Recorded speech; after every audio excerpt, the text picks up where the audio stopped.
தமிழ்நாட்டில் மின் கட்டணத்தை மீண்டும் உயர்த்தக்கூடாது. தமிழ்நாட்டில் ஒரே வளாகத்தில் ஒன்றுக்கும் மேற்பட்ட வீடுகள் இருந்து அவை அனைத்துக்கும் ஒருவர் பெயரில் தனித்தனி மின் இணைப்புகள் இருந்தால் அவற்றை ஒரே இணைப்பாக மாற்றும் பணியில் மின்சார வாரியம் ஈடுபட்டிருக்கிறது.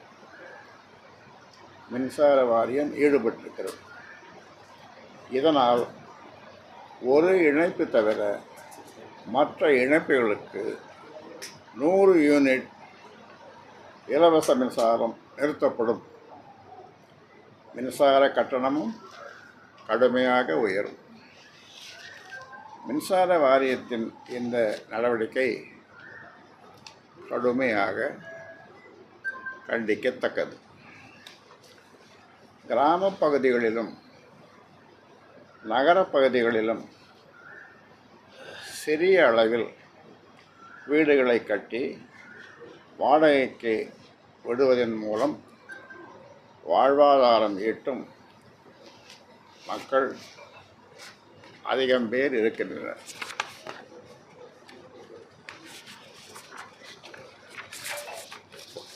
வேகமாக போனால் சரியாகுதா? சரி.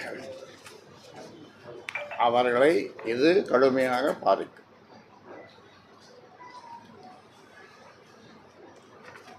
கடந்த 1.5 ஆண்டுகளுக்கு முன்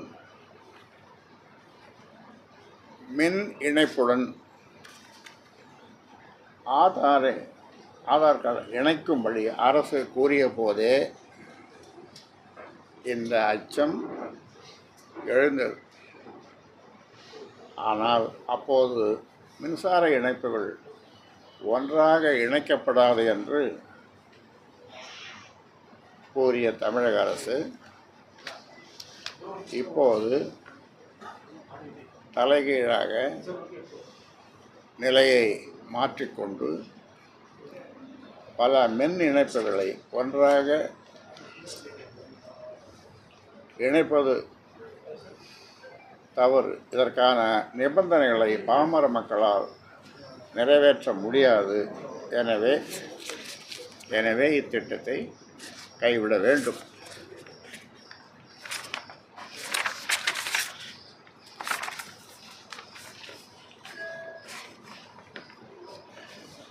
அடுத்தது, கட்டண உயர்வு கூடாது. 2022ஆம் ஆண்டில் மின்சார கட்டணத்தை உயர்த்தி தமிழ்நாடு மின்சார ஒழுங்குமுறை ஆணையம் பிறப்பித்த ஆணைப்படி ஒவ்வொரு ஆண்டும் ஜூலை மாதத்தில் வீடுகள் மற்றும் வணிக இணைப்புகளுக்கு மின் கட்டணம் உயர்த்தப்படும். கடந்த ஆண்டு இதன்படி மின்சார கட்டணத்தை உயர்த்த அரசு முயன்றபோது பாட்டாளி மக்கள் கட்சி கடுமையாக எதிர்ப்பு தெரிவித்ததால் வீடுகளுக்கு மின் கட்டணத்தை உயர்த்தாமல் வணிக நிறுவனங்களுக்கு மட்டும் உயர்த்தப்பட்டது. நடப்பாண்டில் ஜூலை மாதம் முதல் அதிகபட்சமாக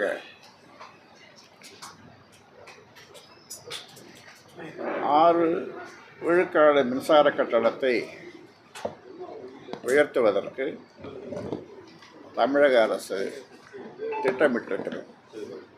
ஏற்கனவே கடந்த 2 ஆண்டுகளில் ரூபாய் 31,500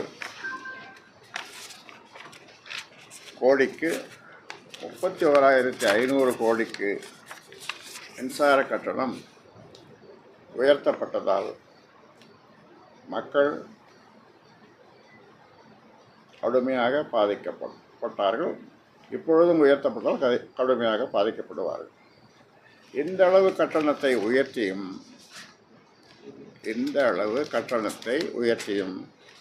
மின்சார வாரியத்தின் நட்டம், அதாவது இழப்பு, குறைவதற்கு பதிலாக அதிகரித்துள்ளது.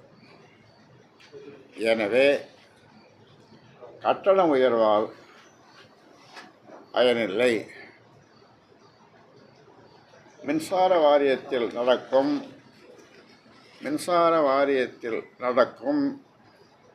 அப்புறம் நீங்கள் அடுத்தது ஒரு வார்த்தை சொல்லுங்க. நம்ம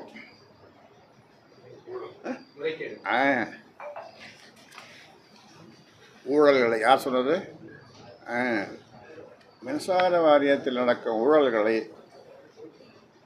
ஊழல்களைத்தான் தடுக்க வேண்டும். மின்சார கட்டணத்தை உயர்த்தும் திட்டத்தை அரசு கைவிட வேண்டும்.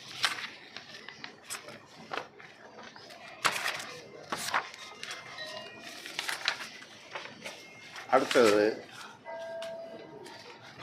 திமுக தேர்தல் வாக்குறுதிகள். அது சம்பந்தமாக ஒரு வெள்ளை அறிக்கை அவர்கள் வெளியிட வேண்டும் என்று கேட்டுக்கொள்கிறேன். 2018ஆம் ஆண்டு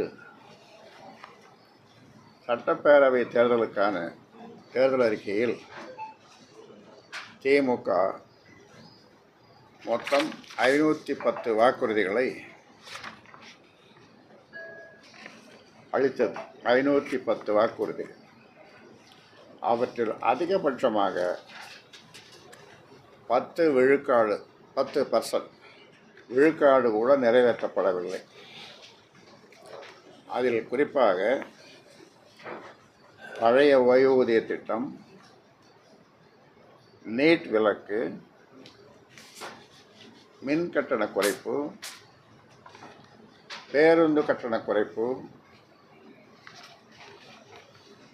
5.5 லட்சம் பேருக்கு அரசு வேலை,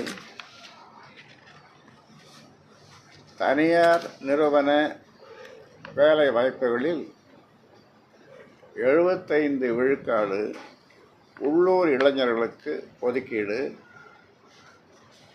புதிய மாவட்டங்கள், நெல் மற்றும் கரும்பு கொள்முதல் விலை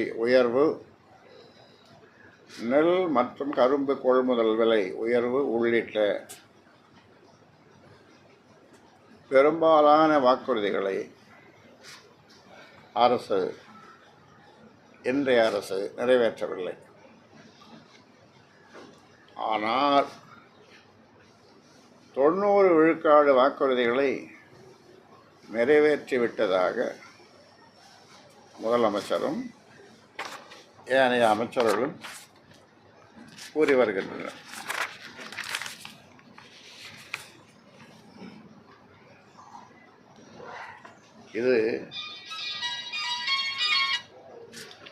இது மக்களை ஏமாற்றும் செயல் என்று சொல்லலாமா? சரி. ஆட்சிக்கு வந்து 3 ஆண்டுகள் ஆகிவிட்ட நிலையில் 510 வாக்குறுதிகளில் எத்தனை முழுமையாக நிறைவேற்றப்பட்டுள்ளன என்பது குறித்து முதல்வர் மு.க. ஸ்டாலின் வெள்ளை அறிக்கையை வெளியிட வேண்டும் என்று கேட்டுக்கொள்கிறேன்.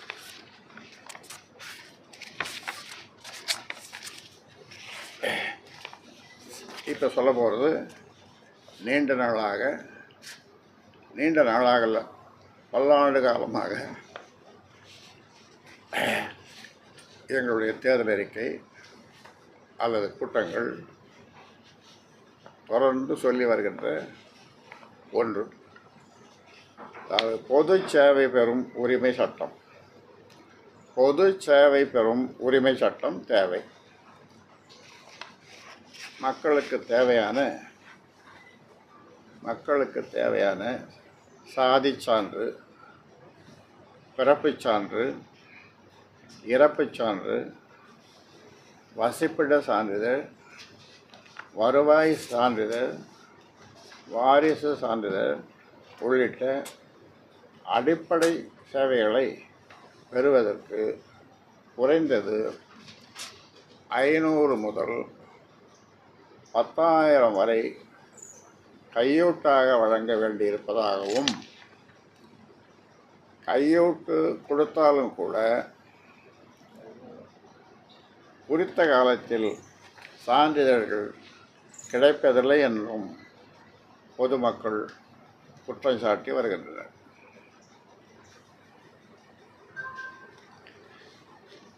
கையூட்டு கொடுத்தால்தான் சேவை கிடைக்கும் என்பது அவமானம்.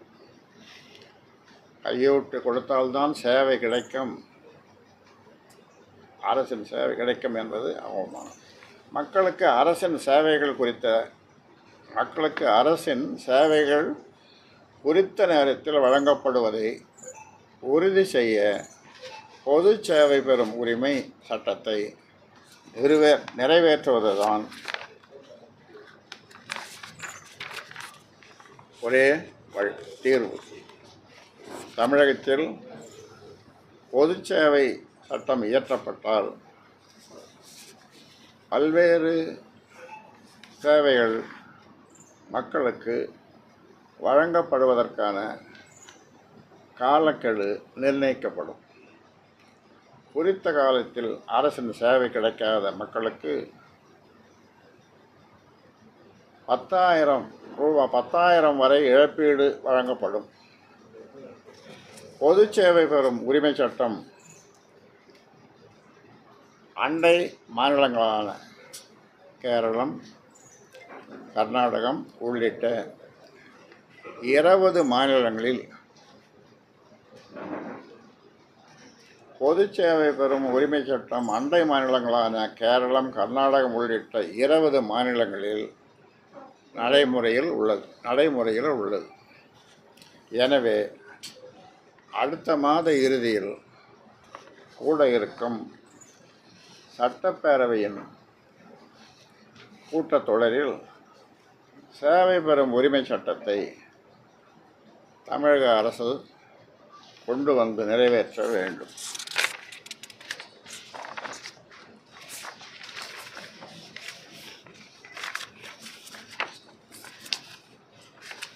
நம்முடைய தமிழக முதல்வர் அடுத்தது போல அதான் முடிச்சாச்சு. நம்முடைய தமிழக முதல்வர் மு.க. ஸ்டாலின் அவருடைய பெயர் கூறும்படி சாதனை படைக்க வேண்டும்.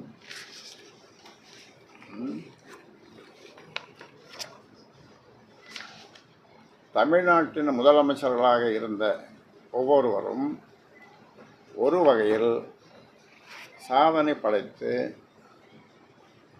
வரலாற்றில் அவர்களின் பெயரை பதிவு செய்திருக்கின்றனர்.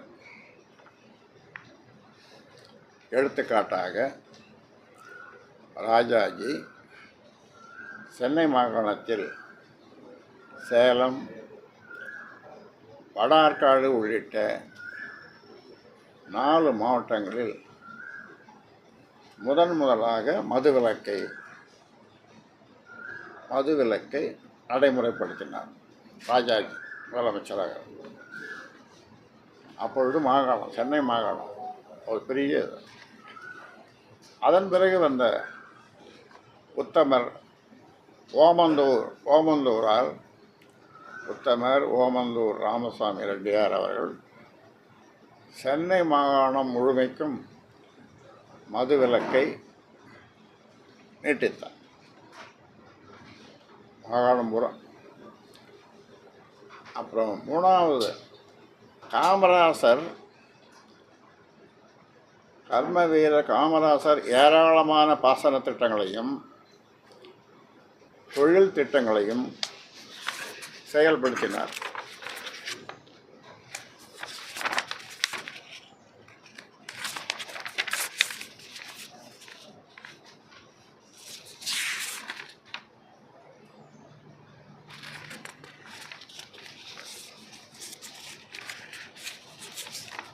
அதன் பிறகு அண்ணா முதலமைச்சராக இருந்த காலத்தில் தான்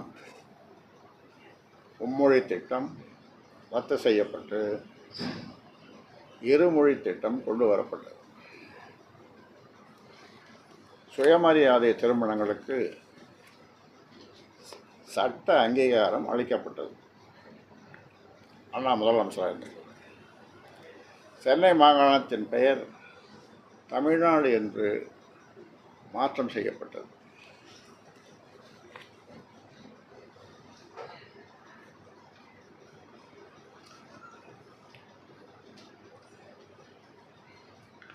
அடுத்தது கலைஞர் பேருந்துகளை அரசுடைமையாக்கியது எனது வலியுறுத்தலை அல்லது போராட்டத்திற்காக ஏற்று எம்பிசி இஸ்லாமியர் அருந்ததியர் என எம்பிசி என இஸ்லாமியருக்கு அருந்ததியருக்கு என 3 வகையான இடஒதுக்கீட்டை வழங்கியவர் என்ற பெருமை கலைஞருக்கு உண்டு.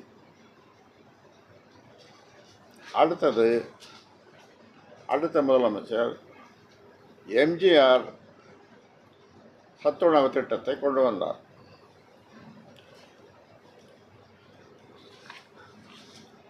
மறைந்த ஜெயலலிதா அம்மையார் தொட்டில் குழந்தை திட்டத்தை கொண்டு வந்தார். 69 விழுக்காடு இடஒதுக்கீட்டை 9ஆம் அட்டவணையில் சேர்த்து பாதுகாத்தார்.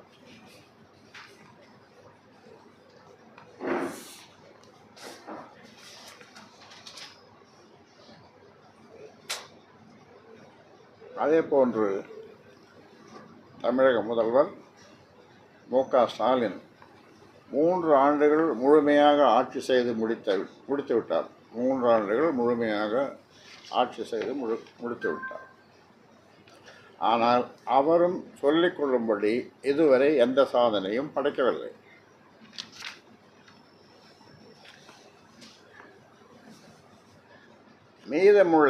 மீதமுள்ள இன்னும் 2 ஆண்டுகள் ஆட்சியிலாவது சமூக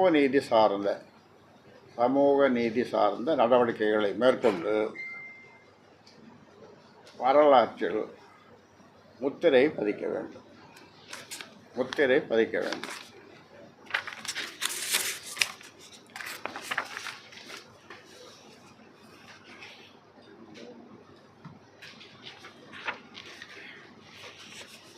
அடுத்தது பாட்டாளி மக்கள் கட்சியின் கனவு ஆட்சி.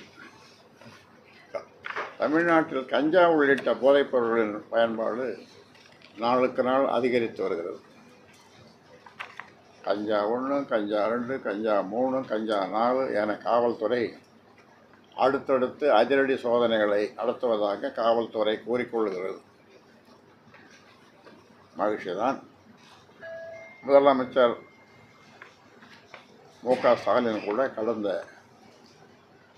16ஆம் தேதி சென்னையில்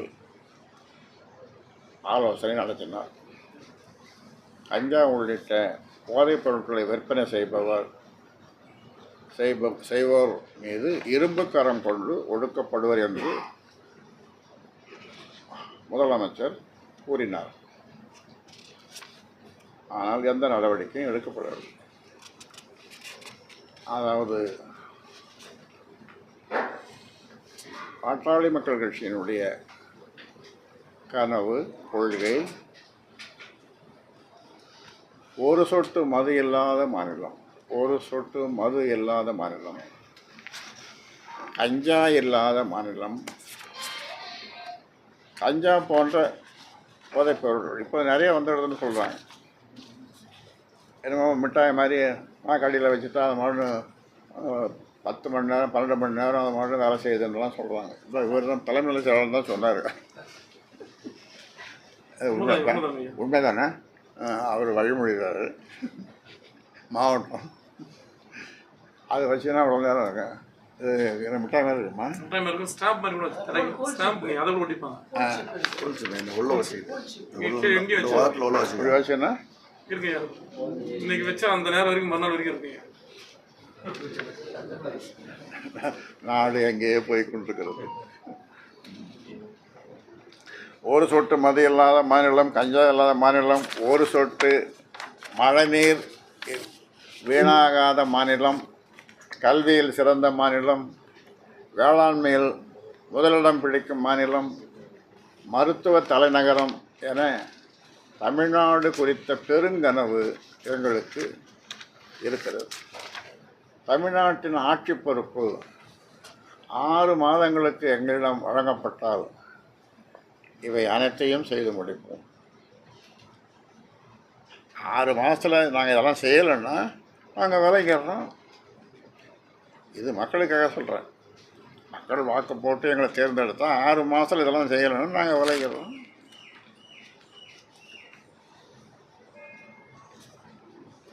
அதிகாரிகள் 6 மாதங்களுக்கு சரி, அது தேர்தலுக்கு இப்போ இருக்கிற அதிகாரிகள் 6 மாதங்களுக்கு எங்களின் கட்டளைன்னு கூட சொல்ல வேண்டாம், கோரிக்கைகளை, மக்களுக்கான இப்போ சொல்லி வருகிற கோரிக்கைகளை நிறைவேற்றினால் கூட இவை அனைத்தையும் சாத்தியமாக்குவோம்.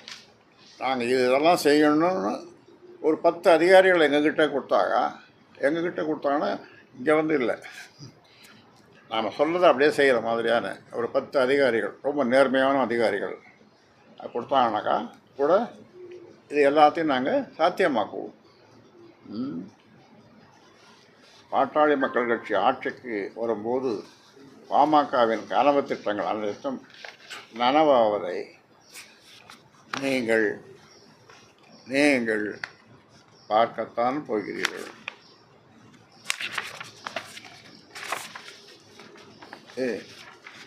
காமராஜர் காலத்தில் கட்டிய அணைகள் ஒரு பழைய இதில் அந்த லிஸ்ட்.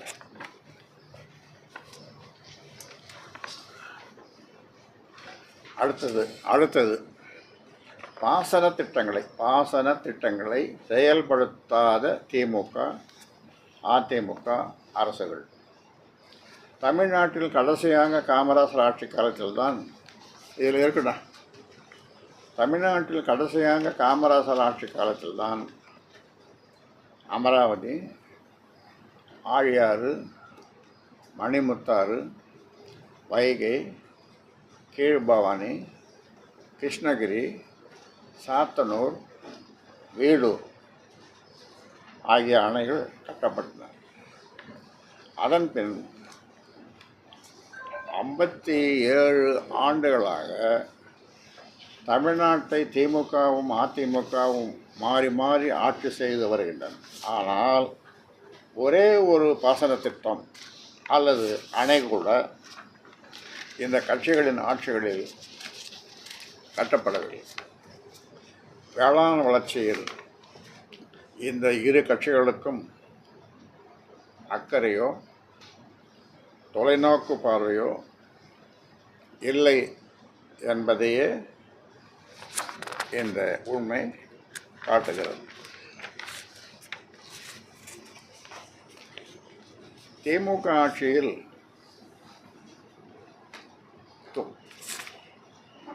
தும்பலஹள்ளி, சின்னாறு, குண்டேரிப்பள்ளம் உள்ளிட்ட 41 அணைகள் கட்டப்பட்டிருப்பதாக திமுக அரசு மீண்டும் மீண்டும் கூறி வருகிறது. 41 அணைகள் கட்டிட்டோம் நாங்கள், அணை கட்டலைன்னு சொல்கிறாங்க அப்படின்னு சொல்லிட்டு. இவை எதையுமே இந்த 41 அணைகள் சொல்கிறாங்களே, இது எதையுமே அணை என்று சொல்ல முடியாது.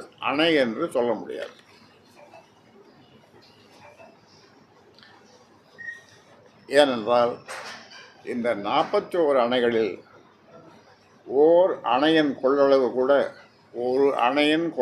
கூட ஒரு டிஎம்சிக்கும் அதிகம் கிடையாது. வேளாண்மையில் தமிழகம் சிறந்த மாநிலமாக வேண்டும் என்றால் காமராசர் ஆட்சியில் கட்டப்பட்ட அணைகள் போன்றும் அதைவிட கூடுதலாக பயன் தரும் வகையில் நீர்ப்பாசன திட்டங்களை செயல்படுத்த வேண்டும். அதற்கான திட்டங்களை எங்களுடைய நிழல் நிதிநிலை அறிக்கையில் நாங்கள் சொல்லி வருகிறோம். பாட்டாளி மக்கள் கட்சி கூறி வருகிறது. ஆட்சிக்கு வந்ததும் அவற்றை செயல்படுத்துவோம்.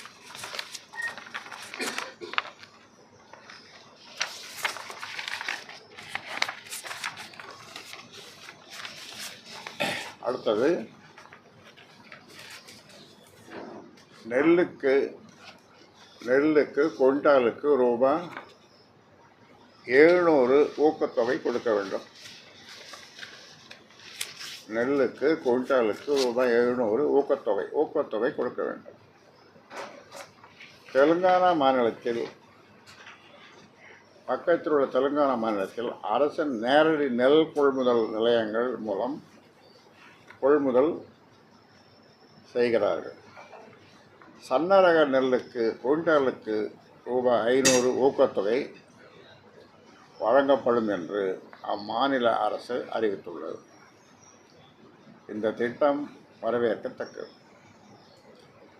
தமிழ்நாட்டில் உழவர்கள் விளைவிக்கும் நெல்லுக்கு உரிய விலை கிடைக்க குவிண்டாலுக்கு ரூபாய் 500 ஊக்கத்தொகை வழங்க வேண்டும் என்று கடந்த 4 ஆண்டுகளுக்கு மேலாக பாட்டாளி மக்கள் கட்சி வலியுறுத்தி வருகிறது. ஆனால் திமுக அரசுகள் இந்த கோரிக்கையை நிறைவேற்றவில்லை. அதனால் தமிழகத்தில் நடப்பாண்டில் நெல் கொள்முதல் 10 லட்சம் டன் குறைந்துவிட்டது. நெல் கொள்முதல் 10 லட்சம் டன் குறைந்துவிட்டது நடப்பாண்டு. தமிழ்நாட்டில் ஒரு குவிண்டால் நெல்லுக்கு ரூபாய் 3000 கொள்முதல் விலை வழங்க வேண்டும் என்பதுதான் உழவர்களின் கோரிக்கை. இந்த இலக்கை எட்ட வேண்டுமானால் குவிண்டாலுக்கு குறைந்தது ரூபாய் 700 ஊக்கத்தொகையாக தமிழக அரசு வழங்க வேண்டும். இது சாத்தியமானது தான். 2024-25 ஆண்டில் 40 லட்சம் டன் நெல் கொள்முதல் செய்யப்படுவதாக வைத்துக்கொண்டால் கூட அதற்கு குவிண்டாலுக்கு ரூபாய் 700 வீதம் ஊக்கத்தொகை வழங்கப்பட்டால் ஆண்டுக்கு 2800 கோடி 2800 கோடி மட்டும்தான் செலவாகும். இது பெரிய தொகை அல்ல. எனவே 2024-25 ஆண்டில் தமிழக அரசால் கொள்முதல் செய்யப்படும் நெல்லுக்கு குவிண்டாலுக்கு ரூபாய் 700 வீதம் ஊக்கத்தொகை வழங்க வேண்டும்.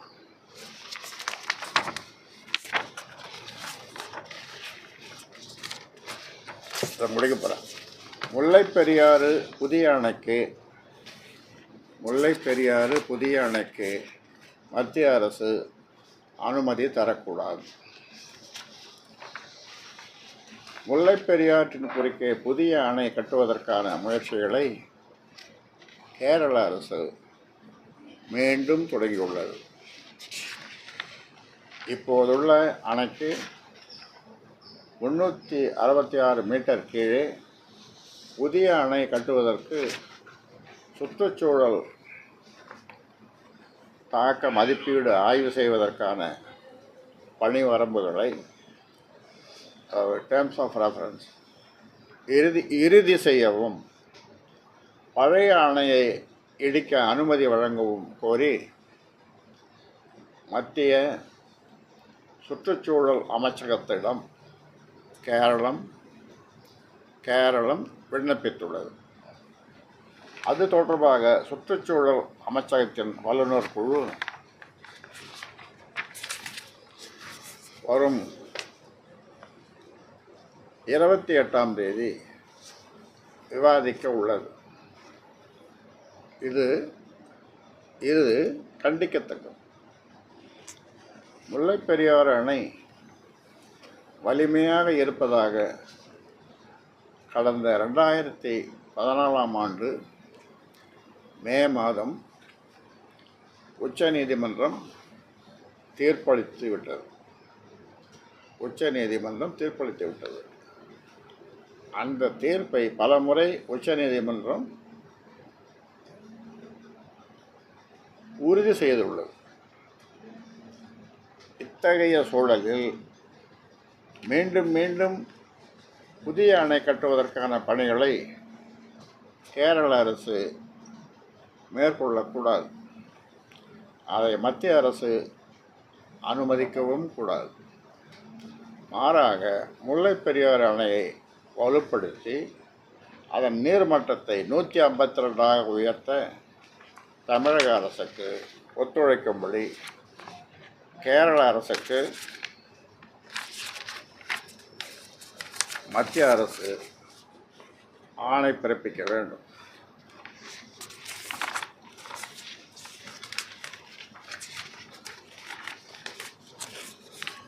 அடுத்தது வெள்ளத்தில் மிதக்கும் பேருந்து நிலையங்கள். விழுப்புரம் மாவட்டத்தில் நேற்று ஓரளவு பெய்த மழைக்கு விழுப்புரம் பேருந்து நிலையம் வெள்ளத்தில் மிதக்கிறது. இதற்கு காரணம் அந்த பேருந்து நிலையம் மீதி சொல்லணும், பூந்தோட்டம் ஏரியை ஆக்கிரமித்து கட்டப்பட்டது தான். மழையால் வெள்ளம் ஏற்பட்டால் தண்ணீரை வழிய செய்ய வசதிகள் கூட விழுப்புரம் பேருந்து நிலையத்தில் இல்லை.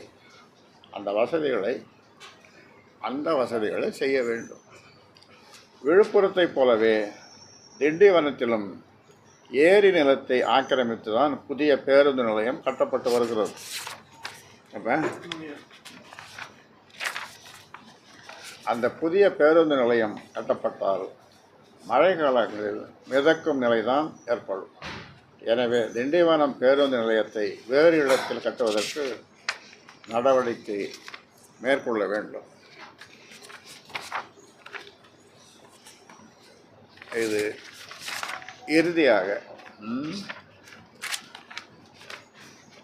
அனைத்து நாட்களிலும் ஜிப்மர் மருத்துவமனை புறநோயாளிகள் சிகிச்சை கொடுக்கணும். புத்த பௌர்ணமி நாளையொட்டி மத்திய அரசு விடுமுறை நாள் என்பதால் புதுவை ஜிப்மர் மருத்துவமனையில் இன்று புறநோயாளிகள் சிகிச்சை பிரிவுக்கு விடுமுறை அளிக்கப்பட்டுள்ளது. இது மாபெரும் தவறு. இதனால் தமிழகத்தின் பல மாவட்டங்களிலிருந்து சிகிச்சைக்காக வரும் மக்கள் ஏமாற்றம் அடைவார்கள். அத்தியாவசிய தேவையான மருத்துவ பணிக்கு விடுமுறை கூடாது.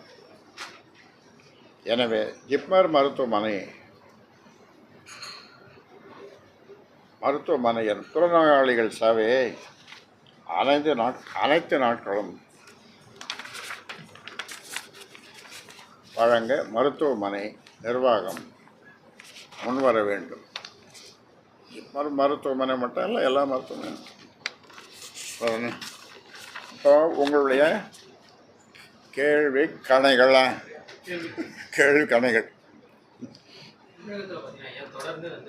நீங்கள் உங்கள் கேள்வி கணை ரொம்ப ரொம்ப குத்துற போகுது.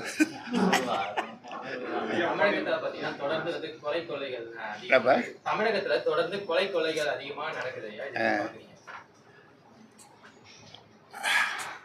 இது தமிழக காவல்துறைக்கே ஒரு சவால் விடுகின்ற ஒரு நிலைமை. ஆக காவல்துறை அதிக விழிப்போடு கண்காணிப்போடு இருந்தால் இதை கட்டுப்படுத்த முடியும். ஒரு கொள்ளை கூட நடக்காமல் செய்ய முடியும். அதற்கான திட்டங்கள் எங்களிடம் இருக்கிறது. இந்த காவல்துறை யாராவது ஒரு ஐஜி அல்ல டிஐஜி நிலை, டிஐஜியோட ஒரு ஐஜி நிலையில் இருக்கிற ஒருத்தர் 2 பேர் வந்து எங்ககிட்ட யோசனை கேட்டால் நாங்கள் அந்த யோசனையை சொல்லுவோம். அப்போ ஒரு கொலை கூட நடக்காது தமிழ்நாட்டில். நெல்லை காங்கிரஸ் அது இப்போ இப்போ நடக்கிறதெல்லாம் பார்த்தீங்கன்னா காவல்துறைக்கே சவால் விடுற மாதிரி இருக்கு. நெல்லை காங்கிரஸ் நிர்வாகி ஜெயக்குமார் அந்த சந்தேக மரண வழக்கு காவல்துறை 10 தனிப்படை அமைச்சது வரைக்கும் கைது பண்ணல. ஆனால் தற்போது இந்த வழக்கை வந்து சிபிசிஐடிக்கு மாற்றி டிஜிபி சங்கர் திவால் உத்தரவு போட்டிருக்காரு சார். இது எப்படி சார் பார்க்குறீங்க? இதெல்லாம் சிபிசிஐடிக்கு மாற்றுறது, அப்புறம் சிபிஐக்கு மாற்றுறது, இதெல்லாம் அதாவது நான் சொன்னேன், காவல்துறைக்கு தெரியாமல் அல்லது காவல்துறைக்கு தெரியாமல் இல்லை, ஒரு சந்தேகம் ஏற்பட்ட, அதாவது இந்த மாதிரி ஆட்கள்லாம் அவங்களுடைய குட் புக்ஸில் இருக்காங்க.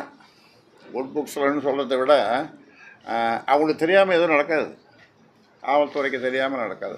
அதாவது ஆரம்பத்திலே இந்த விஷ செடின்னா ஆரம்பத்திலே கிள்ளியறியணும். ஐயா, உங்க ஒரிசா மாநிலத்தில் பிரச்சாரம் மேற்கொண்டார் உள்துறை அமைச்சர் அமித்ஷா சொல்லியிருக்காரு, தமிழர் வந்து ஒரிசாவை ஆளுவதா அப்படின்னு ஒரு விமர்சனம் பண்ணியிருக்காரு. ஒரிசாவில் தமிழர் மாநிலத்தை ஆள்வதா அப்படின்னு சொல்லியிருக்காரு. அமித்ஷா விமர்சனம் பண்ணியிருக்காரு. அமித்ஷா சொல்றாரு.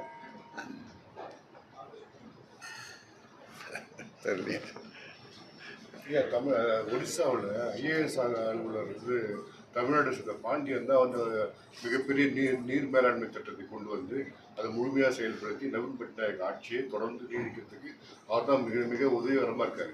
அவர் தான் நேர் முதல்வராக செயல்படுற எண்ணத்தை தான் அவர் சொல்லியிருக்காரு.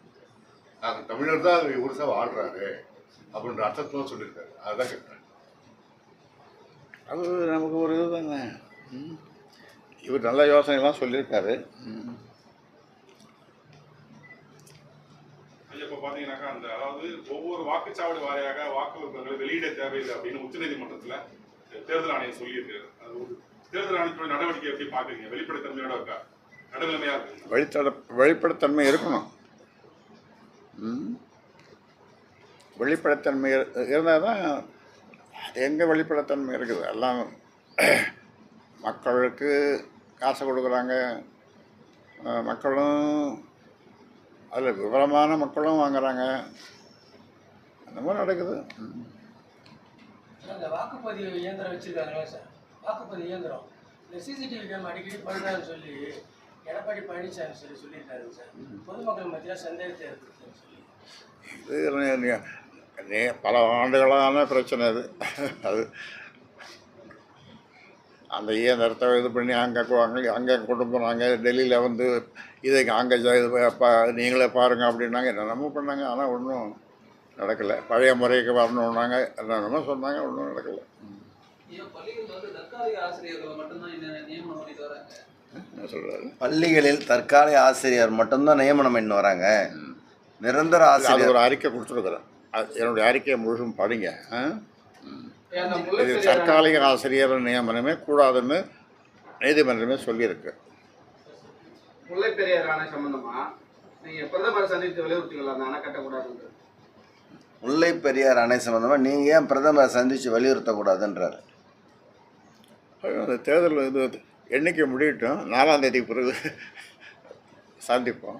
காஞ்சிபுரம் குன்றத்தூர்ல பாத்தீங்கன்னா பட்டா மாறுதலுக்கு வந்து லஞ்சம் கேட்டு ஒரு வீடியோ வந்து வெளியிட்டிருக்காரு. அவர் வெளியிட்டு முதலமைச்சர் பாத்தீங்கன்னா அந்த அதிகாரி வந்து பணியிட நீக்கம் பண்ணியிருக்காரு.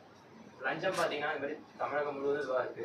இதற்கு ஒரு முடிவுக்கு இது ஒரு தேர்வு சொல்லுங்க, நீங்க தான் சொல்லுங்க. லஞ்ச ஒழிப்புத்துறை என்ற ஒரு துறை தமிழகத்துல இருக்கா? அதான் அந்த துறை என்ன பண்ணுது இருக்கான்னு கேட்குறேன். முதல்ல துறை சட்டத்துல இதுல இருக்கா? ஐயா, இப்போ முதல்வர்கள் சாதனை பட்டியல் வந்து வெளியிட்டு இருந்தீங்க, கடந்த கால முதல்வர்கள். இப்போ இருக்கிற முதல்வர் பார்த்தீங்கன்னா அந்த சிற்றுண்டு திட்டம் வந்து கொண்டு வந்திருக்காங்க, அது வந்து எங்கள் சாதனைன்னு சொல்லி வராங்க. அதை பற்றி காலை உணவு மாணவர்களுக்கு காலை உணவு கொடுத்துருக்காரு முதலமைச்சர், அதை ஏன் சொல்லலைன்னு கேட்குறாரு. ஆமாம், காலை உணவு கொடுத்தது நல்ல திட்டம். அதனால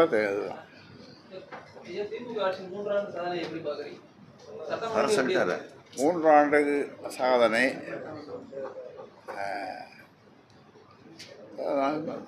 இந்த காலை உணவு கொடுத்தது தவிர வேற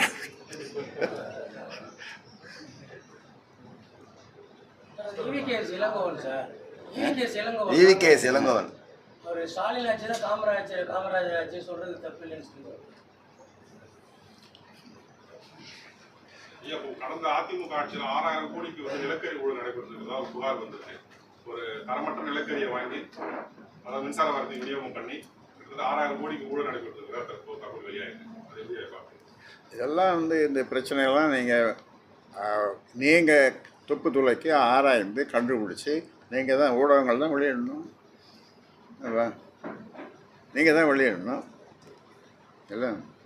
இப்போ ஒரு அரசியல் கட்சியோ இல்லை ஒரு அரசியல் கட்சியோ அதெல்லாம் சொன்னோம்னா அது ஒரு இதுக்காக சொல்கிறாங்க போவாங்கன்னு. ஆனால் ஊடகங்களை சரியாக ஊடகங்களை வெளியிட்டு ஆதாரத்தோடு நீங்கள் சொன்னீங்கன்னா நல்லா இருக்கணும். அரசும் பயப்படும், அல்லது மற்றவங்களும் பயப்படுவாங்க, அதிகாரிகளும் பயப்படுவாங்க. போதுமா?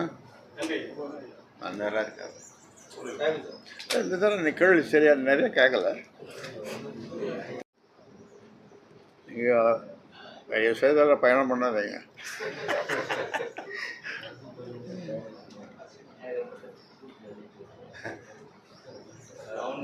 வேற எதில் பயணம் பண்ணேன்.